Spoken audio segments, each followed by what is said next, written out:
I've never heard of such a thing. Like, I was hearing about endocrine disruptors, and I was like, you're telling me my perfume is bad for me? I used to work at Sephora in college. Yeah. So for me, that didn't make any sense. Yeah. Like, that math is not mathing. What are you talking about, right?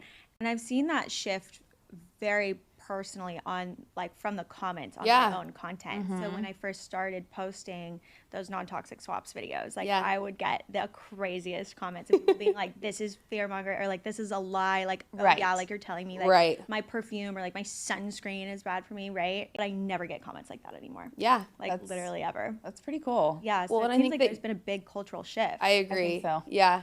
I think even for us too, like, I remember we started this, like, obviously in June. We were like, let's go with a personal trainer. We did a functional medicine doctor doing all of our blood work and stuff.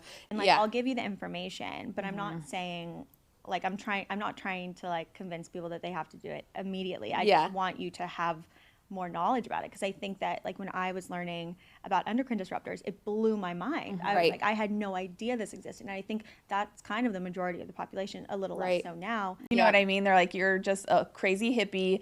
You know, I was driving a Prius and like all of the things, and now I feel like there's this huge movement where even some like somebody in Oklahoma is like, oh, I'm doing clean stuff now. Yeah. You know, it's not just like people in Austin or Oregon, the big cities, right? Or people that typically lean towards that. Now it's kind of seems like it's sweeping, the world. I feel like too with women, like, now you hear more about like it's harder to get pregnant or periods or all the things with like PCOS, your thyroid, all the things, and it all is collectively coming down to one shift. And I think that people are really interested in it. And there's a lot of like false facts out there. And so, I mean, for myself, I always really appreciate the approach of like, this is how it happened to me, telling your own story with it. So yeah. And I mean, it's all, I'm not citing any, like, I'm not going to say something unless I have a research study backing it. Right, like, for sure. Just because I know that that's the first thing people are going to ask. And I would always list them in the captions and everything. And, you know, I had like a company blog post if you wanted to learn more. Right. And all this